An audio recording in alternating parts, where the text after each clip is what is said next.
আসসালামু আলাইকুম। এটিএন বাংলা সংবাদে সবাইকে স্বাগত জানাচ্ছি। তামান্না মৌ। শুরুতেই বিআরবি কেবলস সংবাদ শিরোনাম। পরীক্ষা ছাড়াই এইচএসসির ফল প্রকাশে সংসদে আইন পাশ। ফেব্রুয়ারিতে সীমিত আকারে শিক্ষা প্রতিষ্ঠান খোলার সম্ভাবনা।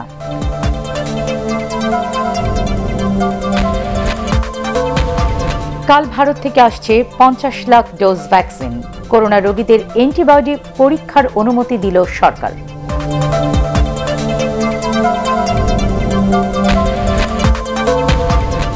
দেশে করোনা ভাইরাসে আক্রান্ত হয়ে আরও 20 জনের মৃত্যু।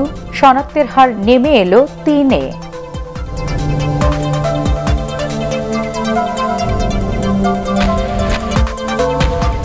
সিটি নির্বাচনের শেষ মুহূর্তের প্রচারণায় সরগরম চট্টগ্রাম নগরী। সহনশীল আচরণ করতে প্রার্থীদের প্রতি আহ্বান সিইসির।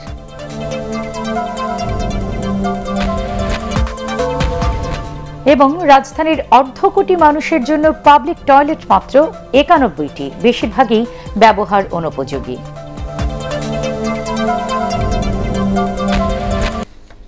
শুনছিলেন বিআরবি কেবলস সংবাদ শিরোনাম। এবার পুরো সংবাদ। পরীক্ষা ছাড়া উচ্চ মাধ্যমিক ও সমমানের পরীক্ষার ফল প্রকাশের আইন সংশোধনের প্রস্তাব পাশ হয়েছে জাতীয় সংসদে। আগামী দুদিনের মধ্যে আইনটি গেজেট আকারে প্রকাশ করা হবে, আর এরপরই এইচএসসির ফল প্রকাশ করা হবে বলে জানিয়েছেন শিক্ষামন্ত্রী ডক্টর দীপু মনি। তিনি আরও জানান, পরিস্থিতি বিবেচনায় আগামী মাসের যে কোনো দিন সীমিত পরিসরে স্কুল কলেজ খুলে দেওয়ার চিন্তাভাবনা চলছে। বিস্তারিত জানাচ্ছেন সৈয়দ রিয়াজ। সংসদে পাশ হল intermediate and secondary education ordinance 1961-র সংশোধিত বিল। এখন থেকে intermediate and secondary education ordinance 2021-এর আওতায় বাংলাদেশ কারিগরি শিক্ষা বোর্ড ও বাংলাদেশ মাদ্রাসা শিক্ষা বোর্ড সংশোধন বিল যুক্ত হবে বলেও জানান শিক্ষামন্ত্রী। প্রচলিত আইনে অটোপাসের কোনো সুযোগ ছিল না। যে কোনো দুর্যোগ, মহামারী বা সরকারি সিদ্ধান্তের কারণে শিক্ষার্থীদের যদি কখনো অটো প্রমোশন দিতে হয়, সেক্ষেত্রে সংশোধিত আইনটি কার্যকর ভূমিকা রাখবে। Intermediate and secondary education ordinance 1961-এর অধিকতর সংশোধন কল্পে আনিত বিল স্থায়ী কমিটি কর্তৃক সুপারিশকৃত আকারে এই মহান সংসদে পাশ করা হোক। অতএব স্থায়ী কমিটি কর্তৃক সুপারিশকৃত আকারে intermediate and secondary education amendment bill 2021 সংসদে পাশ হলো। 4 তারিখের মধ্যে শিক্ষা প্রতিষ্ঠানগুলোর ক্লাসরুম প্রস্তুত করার নির্দেশ দেওয়া হয়েছে উল্লেখ করে শিক্ষামন্ত্রী বলেন, পরিস্থিতি বিবেচনায় ফেব্রুয়ারি মাসের যে কোনো দিন সীমিত পরিসরে স্কুল কলেজ খুলে দেওয়া হবে। আমরা অবস্থা বুঝে এবং আমাদের যে জাতীয় পরামর্শ কমিটি আছে তাদের সঙ্গে তাদের পরামর্শ অনুযায়ী আমরা কোন দিন থেকে খুলব সেটি আমরা ঘোষণা করব। দশম এবং দ্বাদশকে নিয়ে আসব তাদের পরীক্ষা দেওয়ার সেই প্রস্তুতির স্বার্থে। বাকিদের আমরা প্রাথমিক পর্যায়ে সীমিত পরিসর আমরা খোলার কথা এই জন্যই বলছি যে তারা একদিন করে আসবে। পরে রাষ্ট্রপতির ভাষণ সম্পর্কে আনা ধন্যবাদ প্রস্তাবের উপর আলোচনায় অংশ নেন সংসদ সদস্যরা। সংসদ নেতা প্রধানমন্ত্রী শেখ হাসিনা এ সময় অধিবেশনে উপস্থিত ছিলেন। সেই বিষয়গুলোকে নিয়ে সময় সৈয়দ রিয়াজ, এটিএন বাংলা, ঢাকা। এই ধরনের কোনো সুবিধা পেয়েছে আমি। কাল ভারত থেকে আসছে 50 লাখ ডোজ করোনার ভ্যাকসিন। এসব টিকা নিরাপদ জানিয়ে স্বাস্থ্যমন্ত্রী বলেন, সম্মুখ সারির যোদ্ধাদের পর তিনি নিজে সহ অন্য মন্ত্রীরাও টিকা নেবেন। বেসরকারিভাবে এখনই টিকা আনার অনুমতি দেওয়া হচ্ছে না বলেও জানান মন্ত্রী। স্বাস্থ্যমন্ত্রী আরও জানান, কোভিড-19 রোগীদের অ্যান্টিবডি পরীক্ষার অনুমতি দিয়েছে সরকার। এর ফলে এখন থেকে কিট দিয়ে অ্যান্টিবডি টেস্ট করা যাবে। দেখুন মাহবুব কবির চপলের রিপোর্ট। করোনা আক্রান্ত বিশ্বে আশার আলো দেখাচ্ছে ভ্যাকসিন। এর মধ্যে ভারত থেকে বাংলাদেশে এসেছে 20 লাখ ডোজ টিকা। সোমবার আসছে আরও 50 লাখ। এই 70 লাখ ডোজ টিকা দেয়া যাবে 35 লাখ মানুষকে। কিন্তু ভারত থেকে আনা ভ্যাকসিন নিয়ে চলছে নানা নেতিবাচক প্রচারণা। তবে স্বাস্থ্যমন্ত্রী বলছেন, অন্য যে কোনো টিকার চেয়ে এটি নিরাপদ। ভারতে বহু লক্ষ লোককে ভ্যাকসিন দেওয়া হয়ে গেছে, ইউকেতেও বহু লক্ষ লোককে এই ভ্যাকসিন দেওয়া হয়ে গেছে। কাজে এখানে ট্রায়াল করার আর কোনো প্রশ্ন এখানে জাগে না। 3 কোটি ভ্যাকসিন ট্রায়ালের জন্য প্রয়োজন হয় না। কাজে এটা আমরা লোককে দেওয়ার জন্য এনেছি, জেনে শুনে এনেছি। যতগুলো ভ্যাকসিন পৃথিবীতে করোনা ভাইরাসের জন্য তৈরি হয়েছে তার মধ্যে আমরা মনে করি এটা খুব নিরাপদ। 50 লক্ষ চলে আসবে আশা করছি। যে ভ্যাকসিন নিতে চায় তাকে আমরা আহ্বান করব নেওয়ার জন্য। এখানে কোনো জোর প্রয়োগের কোনো বিষয় নাই। ভ্যাকসিন নিয়ে জনমনে আস্থা ফেরাতে সরকারের শীর্ষ ব্যক্তিদের টিকা নেয়ার দাবি উঠেছে বিভিন্ন মহলে। এ বিষয়ে সাংবাদিকদের প্রশ্নের সরাসরি উত্তর দেননি স্বাস্থ্যমন্ত্রী, তবে জানান মন্ত্রীরাও সময় হলেই টিকা নেবেন। ফ্রন্টলাইন ওয়ার্কার যারা আছে তাদেরকে প্রাধান্য দেওয়া হবে। আমাদের অনেকেই ভ্যাকসিন চাচ্ছে, অনেকে সিনিয়র ব্যক্তি যাদের আপনার নাম জানার চেষ্টা করছেন, শোনার চেষ্টা করছেন, তারা অনেকেই চাচ্ছে, কিন্তু আমরা তাদেরকে দিচ্ছি না। আমরা আগে ফ্রন্টলাইন ওয়ার্কারদেরকে দিব এবং যারা ভলান্টিয়ার করবে, তারপরে আমরা সকলেই নিব, আমরাও নিব। জাফরুল্লাহ সাহেব কি বললো এটা ওনার বিষয়, ব্যক্তিগত বিষয়। ওনার যদি ভ্যাকসিন প্রয়োজন হয় তাহলে ওনাকে আমরা প্রাধান্য অগ্রাধিকার দিব ভ্যাকসিন ওনাকে দেওয়ার জন্য। তিনি জানান বেসরকারি কোনো প্রতিষ্ঠানকে টিকা আনার অনুমতি দিচ্ছে না সরকার। বেসরকারি ভাবে তো এক ভ্যাকসিন আনার কোনো এখন পর্যন্ত অনুমোদনই দেওয়া হয়নি। আমরা সরকারি টিকা দেওয়ার একটা পর্যায়ে গেলে পরে চিন্তা ভাবনা করব যে বেসরকারি দেওয়া যায় কিনা। এছাড়াও করোনা পরীক্ষার অ্যান্টিবডি টেস্টের অনুমতি দেওয়ার কথাও জানান স্বাস্থ্যমন্ত্রী। অ্যান্টিবডি টেস্ট করার জন্য অনুমোদন দিয়ে দিচ্ছি। মাহবুব কবির চপল, এটিএন বাংলা, ঢাকা। দেশে করোনা ভাইরাসে আক্রান্ত হয়ে গত 24 ঘন্টায় আরও 20 জনের মৃত্যু হয়েছে। এ নিয়ে মোট মৃতের সংখ্যা বেড়ে দাঁড়ালো 8023 জনে। সবশেষ মৃতদের মধ্যে 16 জন পুরুষ ও 4 জন নারী। এর মধ্যে ঢাকা বিভাগে সর্বোচ্চ 12 জন, চট্টগ্রামে 5 জন, রাজশাহীতে 2 এবং খুলনায় 1 জন মারা গেছেন। স্বাস্থ্য অধিদপ্তরের সংবাদ বিজ্ঞপ্তিতে এসব তথ্য জানানো হয়। গত 24 ঘন্টায় 14,169টি নমুনা পরীক্ষায় করোনা শনাক্ত হয়েছেন 473 জন। আক্রান্ত বিবেচনায় শনাক্তের হার 3.34%। দেশে মোট করোনা শনাক্তের সংখ্যা 5,31,799। 24 ঘন্টায় সুস্থ হয়েছেন 514 জন। মোট সুস্থ 4,76,413 জন।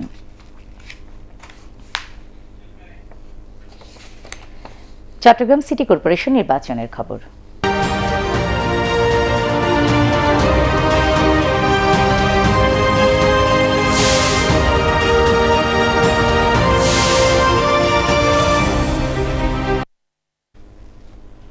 চট্টগ্রাম সিটি কর্পোরেশন নির্বাচনের শেষ মুহূর্তে প্রচারণায় সরগরম বন্দরনগরী। এদিন আওয়ামী লীগ প্রার্থীর পক্ষে প্রচারণায় অংশ নেন চলচ্চিত্র জগতের শিল্পীরা। এদিকে প্রার্থীদের সহনশীল আচরণ করতে আহ্বান জানিয়েছেন প্রধান নির্বাচন কমিশনার এ.কে.এম. নুরুল হুদা। চট্টগ্রাম প্রতিনিধি সৈয়দ তামিম মাহমুদের রিপোর্ট, জানাচ্ছেন মনির হোসেন তপু। নির্বাচন যতই ঘনিয়ে আসছে, প্রচারণাও সরগরম হয়ে উঠছে চট্টগ্রাম নগরী। প্রচারণা শেষ হওয়ার একদিন আগে প্রার্থীরা দাঁড়ে দাঁড়ে গিয়ে তাদের পক্ষে ভোট চাচ্ছেন। রোববার সকাল থেকেই নগরীর বিভিন্ন অলিগলিতে গিয়ে ভোট চান আওয়ামী লীগ মেয়র প্রার্থী। এ সময় তিনি ভোটারদের দেন নানা প্রতিশ্রুতি। এদিন তার পক্ষে প্রচারণায় নামেন চলচ্চিত্র জগতের এক ঝাঁক তারকা।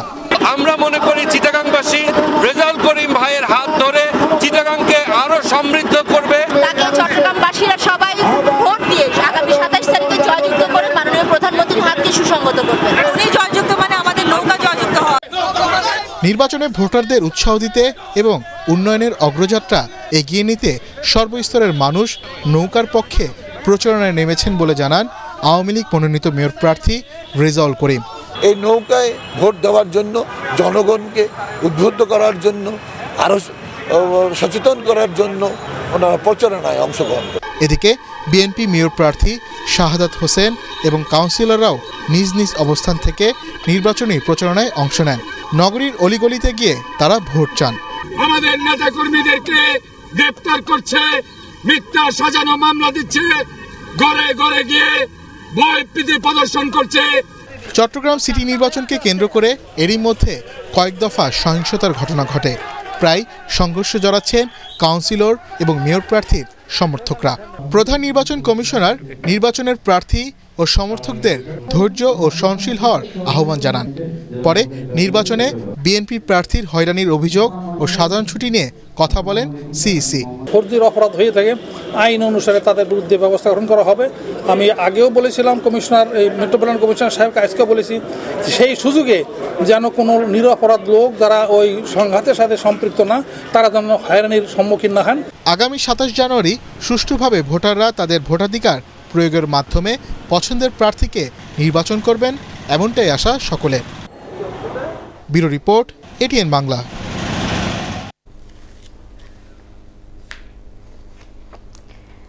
আওয়ামী লীগের প্রস্তাবিত জেলা কমিটিগুলো যাচাই বাছাই করছে ৮ বিভাগের জন্য গঠিত কেন্দ্রীয় কমিটি। এর পরপরই দলীয় সভাপতির সম্মতি নিয়ে চূড়ান্ত অনুমোদন দেওয়া হবে। রাজধানীর সরকারি বাসভবনে নিয়মিত ব্রিফিংয়ে আওয়ামী লীগ সাধারণ সম্পাদক ওবায়দুল কাদের এসব কথা জানান। তিনি বলেন, চট্টগ্রাম সিটি কর্পোরেশন নির্বাচনে যে সকল কাউন্সিলর প্রার্থী বিদ্রোহ করছেন তারা কঠোর সাংগঠনিক শাস্তির আওতায় পড়বেন। দেশবিরোধী অপপ্রচার এবং ষড়যন্ত্রের বিরুদ্ধে মুক্তিযুদ্ধ উন্নয়নকামী সকল পক্ষকে হতে হবে ঐক্যবদ্ধ। সাম্প্রদায়িকতা নির্মূল করে অসাম্প্রদায়িক এবং একটি উদার গণতান্ত্রিক রাষ্ট্র ব্যবস্থা গড়ে তুলতে দেশরত্ন শেখ হাসিনার অব্যাহত প্রয়াসকে করতে হবে শক্তিশালী। ভারতের বিরোধিতা করাই কিছু দলের রাজনীতির মূল এজেন্ডা বলে মন্তব্য করেছেন তথ্যমন্ত্রী ডক্টর হাসান মাহমুদ। রাজধানীতে নেতাজি সুভাষ চন্দ্র বসু স্মরণে আয়োজিত সভায় তিনি কথা বলেন। সভায় ঢাকায় নিযুক্ত ভারতীয় হাই কমিশনার বিক্রম কুমার দোরাইস্বামী বলেন, করোনা ভাইরাস মোকাবেলায় ভারত বাংলাদেশ একসাথে কাজ করে যাচ্ছে। জানাচ্ছেন নিয়াজ জামান সাজিব। নানা আলোচনা সমালোচনা সত্ত্বেও ভারত সরকারের পক্ষ থেকে ২০ লাখ করোনা ভ্যাকসিন উপহার পেয়েছে বাংলাদেশ। এজন্য ভারত সরকারকে ধন্যবাদ জানিয়েছেন তথ্যমন্ত্রী ডক্টর হাসান মাহমুদ। এ সময় কিছু মানুষের লোক দেখানো ভারতের বিরোধী বক্তব্যের সমালোচনা করেন তথ্যমন্ত্রী। বাংলাদেশে কিছু রাজনৈতিক শক্তি আছে যাদের রাজনৈতিক মূল এজেন্ডা হচ্ছে ভারত বিরোধিতা। যেই দেশের সাথে আমাদের ৩ দিকের সীমান্ত, যেই দেশ আমাদের একটি বৃহৎ প্রতিবেশী, সেই দেশের সাথে বৈরী সম্পর্ক রেখে কখনো এই দেশের উন্নতি সম্ভবপর নয় এবং সেই দেশের বিরোধিতা করে রাজনীতি করে এই দেশের উন্নতিও সম্ভবপর নয়। তা আমি আশা করব যারা ভারত বিরোধিতাকেই মূল প্রতিপাদ্য মনে করে রাজনীতিটা করেন তারা আসলে ভুল পথে হাঁটছেন। বাংলাদেশ ভারতের ঐতিহাসিক সম্পর্কের কথা উল্লেখ করে ভারতীয় হাই কমিশনার বিক্রম দোরাইস্বামী বলেন, ভারত সরকার এদেশের মানুষের পাশে রয়েছে। Cooperating in the fight against coronavirus is just one example, but there is so much more we can do together to realize the vision of Bangladesh and India as progressive, prosperous countries living side by side, but in peace, in harmony, and with the greatest possible ease of cooperation at the people-to-people level, at the business-to-business level. Netaji Subhash চন্দ্র বসুর জীবনের শিক্ষা কাজে লাগানোর আহ্বান জানান বক্তারা। নিয়াজ জামান সজীব, ATN Bangla, Dhaka. Bharat থেকে আনা করোনা ভ্যাকসিন নিয়ে জনমনে সন্দেহ ও অনাস্থা রয়েছে বলে মনে করেন বিএনপি মহাসচিব মির্জা ফখরুল ইসলাম আলমগীর। দেশবাসীর আস্থা অর্জনে সবার আগে প্রধানমন্ত্রীকে ভ্যাকসিন নেওয়ার আহ্বান জানান তিনি। জাতীয় প্রেস ক্লাবের নাগরিক ঐক্যের আলোচনা সভায় তিনি সরকারকে পদত্যাগ করে নতুন নির্বাচন দেওয়ার আহ্বান জানান। আরও জানাচ্ছেন মইনুল হাসান। ২০ দলীয় জোট ও জাতীয় ঐক্যফ্রন্টের বাইরে থাকা বিরোধী রাজনৈতিক দলগুলোকে একক প্ল্যাটফর্মে আনার চেষ্টা করছে বিএনপি ও এর মিত্ররা। তারই ধারাবাহিকতায় ৬৯-এর গণঅভ্যুত্থান দিবসকে সামনে রেখে নাগরিক ঐক্যের ব্যানারে বিভিন্ন দলের নেতারা জাতীয় প্রেস ক্লাবে এক মঞ্চে হাজির হন। অনুষ্ঠানে বক্তারা ভারত থেকে আসা করোনা ভাইরাসের টিকার মান ও কার্যকারিতা নিয়ে তৈরি হওয়া ধোঁয়াশা দূর করতে সরকার প্রধানের প্রতি আহ্বান জানান। মানুষের এই সন্দেহ, মানুষের যে অনাস্থা, এগুলো দূর করার জন্য পৃথিবীর অন্যান্য সভ্য দেশগুলোতে যা করেছে, রাশিয়াতে পুতিন নিয়েছে, আমেরিকাতে বাইডেন নিয়েছে, আমি বলবো যে প্রধানমন্ত্রী আজকে আপনি প্রথম টিকাটা নিন, নিয়ে মানুষকে বলেন এটাতে ভয়ের কিছু নেই। ইউরোপিয়ান ইউনিয়ন এই একই টিকা অক্সফোর্ড অ্যাস্ট্রাজেনেকার টিকা কিনছে প্রতি ডোজ $2.23 দিয়ে, ভারতও কিনছে $2, $2.5 দিয়ে, কিন্তু বাংলাদেশের কিনছে $5 দিয়ে। নেতারা দেশের বর্তমান পরিস্থিতিকে অস্বাভাবিক উল্লেখ করে ক্ষমতায় পরিবর্তন আনতে বৃহত্তর জাতীয় ঐক্য গড়ে মাঠে নামার তাগিদ দেন। যদি এক মঞ্চে আসতে আপনাদের সমস্যাও থাকে, তাহলে যেরকম করে এরশাদ সরকারের আমলে আন্দোলন করেছিলাম, 7 দল এক জায়গায়, 8 দল এক জায়গায়, 5 দল এক জায়গায়, জামাত ইসলামী আরেক জায়গায়, কিন্তু যুগপৎ একই কর্মসূচি, একই দিন, একই সময় সরকারের। আমেরিকান প্রেসিডেন্টকে অসম্মান নিয়ে পেছনে দরজা দিয়ে চলে যেতে হয়েছে। আজকে আপনাকেও আমরা বলতে চাই, অসম্মানিত হয়ে পেছনে দরজা দিয়ে যাওয়ার আগেই আপনি সিদ্ধান্ত নিয়ে যেন সম্মান নিয়ে যেতে পারেন তার ব্যবস্থা করুন। চলমান স্থানীয় সরকার নির্বাচন নিয়ে তারা বলেন, নির্বাচন কমিশনকে ব্যবহার করে ভোটের নামে জনগণের সাথে প্রহসন করা হচ্ছে। কথা বলে মইনুল আহসান, এটিএন বাংলা, ঢাকা। রাজধানী ঢাকায় যন্ত্রণার আরেক নাম পাবলিক টয়লেট। 2 কোটি বসতির এই শহরে ভাসমান প্রায় 30 লাখ শ্রমজীবী ও নিম্ন আয়ের মানুষ।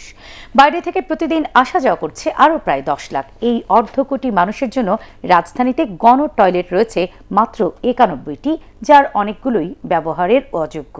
সংকট নিরসনে 24টি নতুন পাবলিক টয়লেট নির্মাণ করবে ঢাকা উত্তর সিটি কর্পোরেশন। দেখুন শারফুল আলমের রিপোর্ট।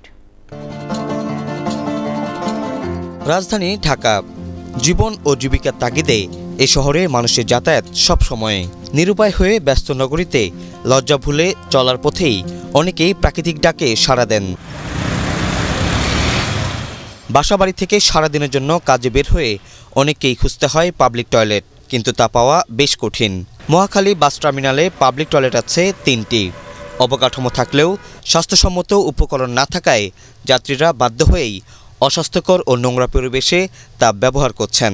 আবার ইজারার দায়িত্বে পুরুষকর্মী হওয়ায় মহিলারা সেই পাবলিক টয়লেট ব্যবহার করতে চান না। এসব গণ টয়লেট বেশিরভাগই শিশু, নারী ও প্রতিবন্ধী বান্ধব নয়। এখানে টিস্যু ছিল না, নোংরা। যেহেতু আমরা পে করে এখানে ইউরিন ডিসচার্জ করতে, তো সেই ক্ষেত্রে পরিষ্কার পরিচ্ছন্নতা একটা ফ্যাক্ট। স্বাস্থ্যসম্মত পাবলিক টয়লেট রয়েছে রাজধানীতে, সেখানে মহিলা ও পুরুষদের জন্য আছে আলাদা আলাদা ব্যবস্থাও, কিন্তু এমন সুবিধা একেবারেই কম।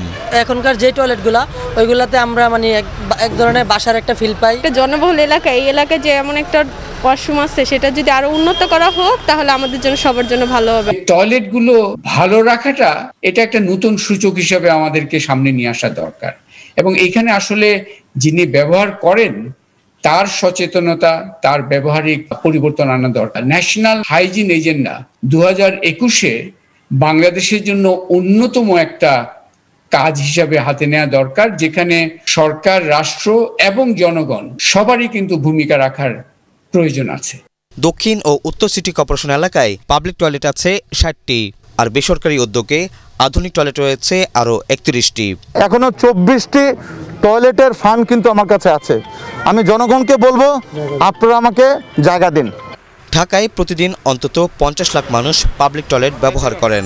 তাদের জন্য শুধু পাবলিক টয়লেট নির্মাণ করলেই হবে না, তা টেকসই ও রক্ষণাবেক্ষণে পাবলিক প্রাইভেট পার্টনারশিপ জোরদারের তাগিদ দিয়েছেন সংশ্লিষ্টরা। শারফুল আলম, এটিএন বাংলা, ঢাকা। বাংলাদেশে দারিদ্র্যের হার বেড়ে যাওয়া নিয়ে গণমাধ্যমে প্রকাশিত খবর সত্য নয় বলে জানিয়েছেন পরিকল্পনা মন্ত্রী এম এ মান্নান। এফডিসিতে এটিএন বাংলা স্টুডিওতে অনুষ্ঠিত ছায়া সংসদে তিনি এসব কথা বলেন। এ সময় করোনা মহামারীতে সরকারের দেয়া প্রণোদনার টাকা সঠিকভাবে ব্যবহার হয়েছে কিনা তা খতিয়ে দেখার পরামর্শ দিয়েছেন debate for democracy chairman Hasan Ahmed Chowdhury Kiron. বিস্তারিত জানাচ্ছেন শফিকুল ইসলাম শামীম। করোনা মহামারীর প্রভাব পড়েছে বাংলাদেশের শিল্প খাতেও। করোনার কারণে বড় শিল্পের জন্য প্রায় 100% ঋণ বিতরণ করা হয়, তবে ক্ষুদ্র ও মাঝারি শিল্পে বিতরণ করা হয় মাত্র 20%। শিল্প খাতে করোনার অভিঘাত মোকাবিলায় সরকারি উদ্যোগ নিয়ে ডিবেট ফর ডেমোক্রেসি আয়োজিত ছায়া সংসদে বিতর্কিকরা তুলে ধরেন প্রণোদনা প্যাকেজের নানা দিক। অনুষ্ঠানের প্রধান অতিথি পরিকল্পনা মন্ত্রী এম এ মান্নান জানান, করোনা মহামারীর মধ্যে প্রণোদনার টাকা প্রান্তিক জনগোষ্ঠীর কাছে ঠিকভাবে পৌঁছায়নি বলেই সামাজিক খাতে বরাদ্দ বাড়ানো হয়েছে। নতুন দরিদ্রের হার নিয়ে আমার একটা মন্তব্য আছে। আমি অত্যন্ত অগ্রগামী একটি খবরের কাগজের সংখ্যা দেখেছি, কিন্তু তারা, আমি ভুল না করলে তারা কিন্তু সময়ের কথা, সানেমের একটা রিপোর্ট থেকে তারা কিছু তথ্য তুলে ধরেছেন, কিন্তু সঠিক সময়টা উল্লেখ করেননি। আমিও জানি 41-42 ছিল in the month of April May. এখন এটা গড়িয়ে গড়িয়ে আবার পুনরায় খুব কাছাকাছি চলে গেছে। আমাদের ধারণা এখন 22-23-এর মধ্যে আছে। এ সময় ডিবেট ফর ডেমোক্রেসির চেয়ারম্যান হাসান আহমেদ চৌধুরী কিরণ বলেন, সরকারের কাছ থেকে ঋণ নেয়া শিল্প মালিকরা সঠিক পথে অর্থ ব্যয় করছে কিনা তা নজরদারি করার প্রয়োজনীয়তা রয়েছে।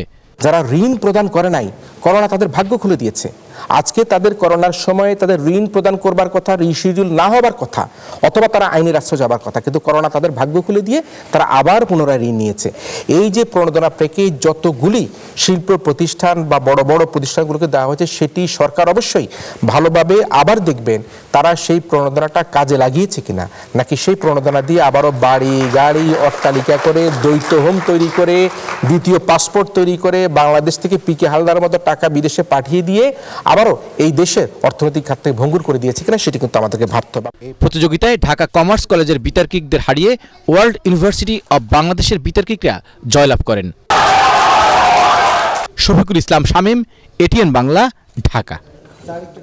টাঙ্গাইলে অবৈধভাবে সাবেক মন্ত্রী আব্দুল লতিফ সিদ্দিকীর দখলে থাকা ৬৬% জমি উদ্ধার করেছে জেলা প্রশাসন। শহরের জেলা সদর সড়কের আকুরটাকুর পাড়া এলাকায় অভিযান চালিয়ে এই জমি উদ্ধার করা হয়। উদ্ধারকৃত জমির প্রকৃত মূল্য প্রায় ৫০ কোটি টাকা বলে জানিয়েছে জেলা প্রশাসন। অভিযানে নেতৃত্ব দেওয়া নির্বাহী ম্যাজিস্ট্রেট রোজনীন শহীদ চৌধুরী ও খায়রুল ইসলাম জানান, ভুয়া কাগজ তৈরি করে লতিফ সিদ্দিকী এই জমি দীর্ঘদিন যাবৎ ভোগ দখল করে আসছিলেন। এ নিয়ে মামলা হলে উচ্চ আদালতের রায়ের পর অভিযান চালানো হয়।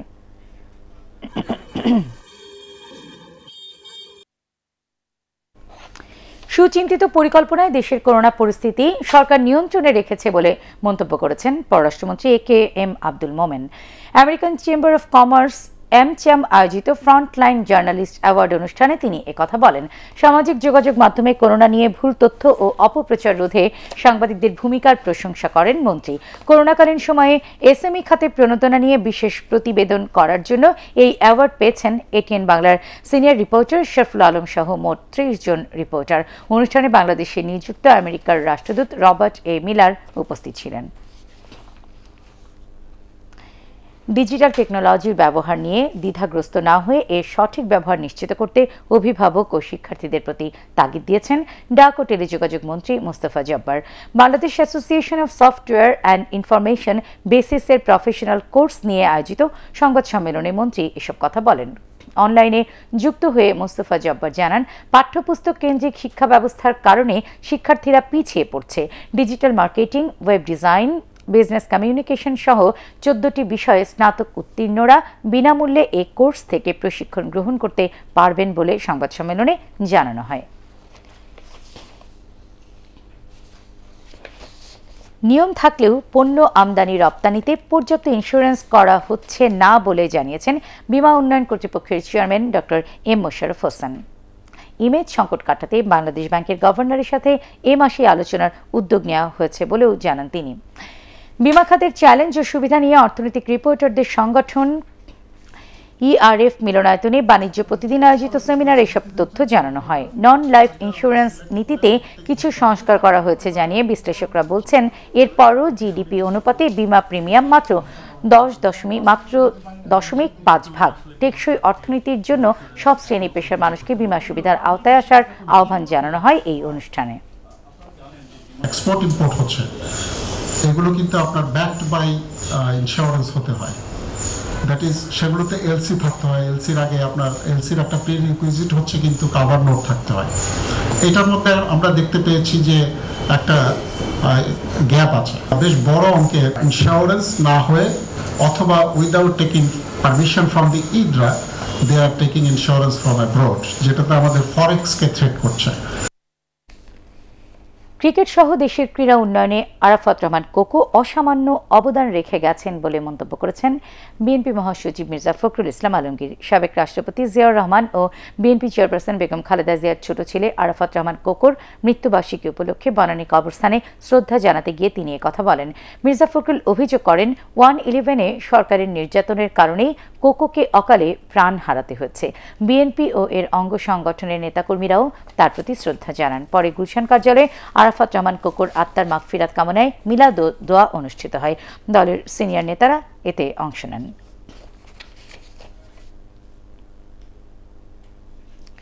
আল আরাফা ইসলামী ব্যাংক অর্থ সংবাদ।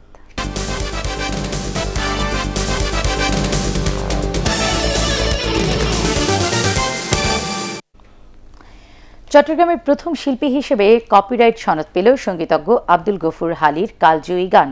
দুপুরে রাজধানীর কপিরাইট কার্যালয়ে আব্দুল গফুর হালি রিসার্চ সেন্টার ও পিএইচপি ফ্যামিলির ভাইস চেয়ারম্যান মোহাম্মদ মহসিন এবং সেক্রেটারি নাসির উদ্দিন হায়দারের হাতে গফুর হালির 300 আঞ্চলিক ও মাইজ ভান্ডারি গান এবং 6টি আঞ্চলিক নাটকের কপিরাইট সনদ তুলে দেন কপিরাইট রেজিস্ট্রার জাফর রাজা চৌধুরী। গফুর হালির জনপ্রিয় গানগুলোর মধ্যে রয়েছে দেখে যারে মাইজ ভান্ডারি, সোনা বন্ধু তুই আমারে, কলিরে দিওয়ানা, পাঞ্জাবিওয়ালা ইত্যাদি। কপিরাইটের মাধ্যমে পাওয়া সব টাকা শিল্পীর পরিবারকে দেওয়ার ঘোষণা দেন পিএইচপি ফ্যামিলির ভাইস চেয়ারম্যান মোহাম্মদ মোহসেন।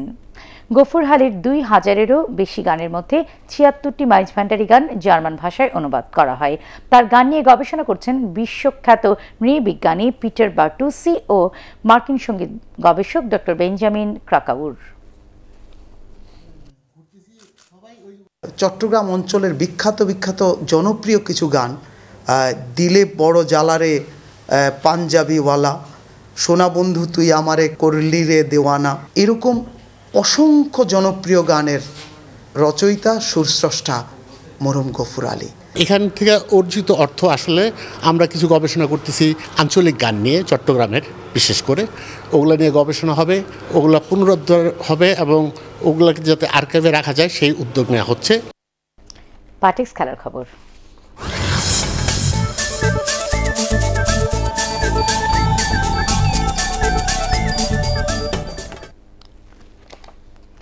চট্টগ্রামে আগামীকাল তৃতীয় ও শেষ ওয়ানডেতে ওয়েস্ট ইন্ডিজের বিপক্ষে আরও ভালো পারফরম্যান্স দেখাতে চায় বাংলাদেশ।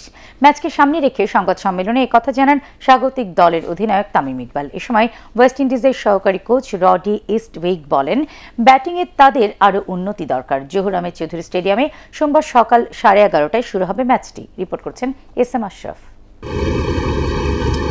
স্পিনার মেহেদী হাসান মিরাজ তার বোলিং ধার বাড়াতে অনবরত বোলিং করে যাচ্ছেন।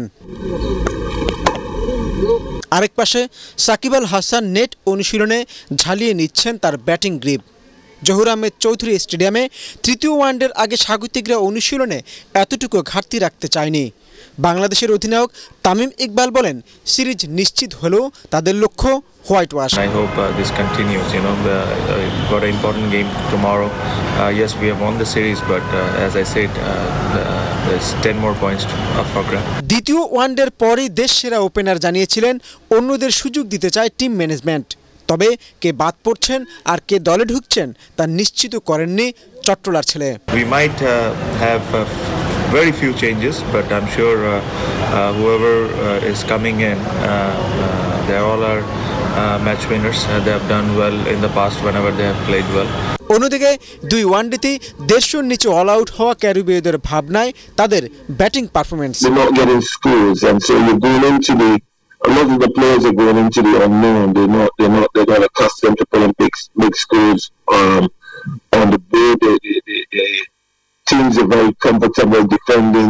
ওয়ানডেতে এ পর্যন্ত দুদল মুখোমুখি হয়েছে 40 ম্যাচে, যেখানে টাইগারদের জয় 17টিতে আর ওয়েস্ট ইন্ডিজ জিতেছে 21 ম্যাচে। এস.এম. আশরাফ, এটিএন বাংলা।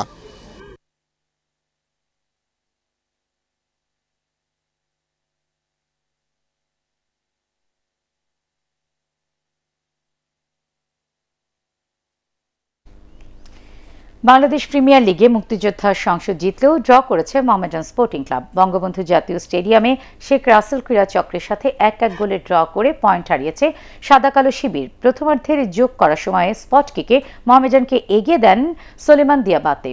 বিরতি থেকে ফিরে খেলার 56 মিনিটে লোপেজ রড্রিগেজ শেখ রাসেলের হয়ে সমতাসূচক গোলটি করেন।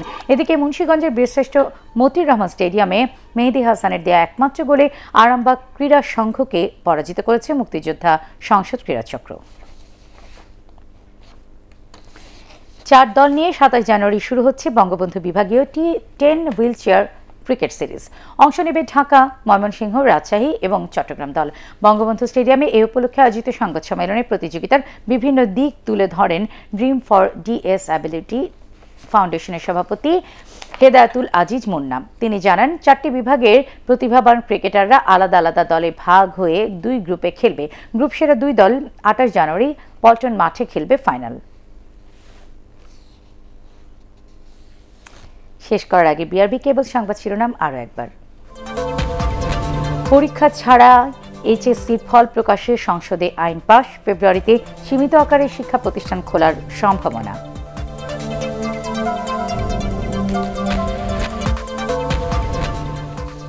কাল ভারত থেকে আসছে 50 লাখ ডোজ ভ্যাকসিন। করোনা রোগীদের অ্যান্টিবডি পরীক্ষার অনুমতি দিল সরকার।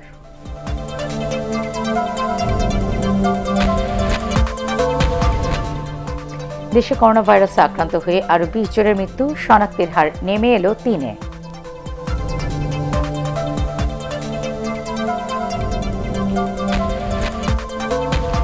সিটি নির্বাচনে শেষ মুহূর্তের প্রচারণায় সরগরম চট্টগ্রাম নগরী।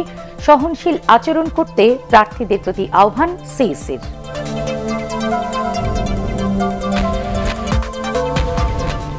এবং রাজধানীর অর্ধকোটি মানুষের জন্য পাবলিক টয়লেট মাত্র 91টি, বেশিরভাগই ব্যবহার অনুপযোগী।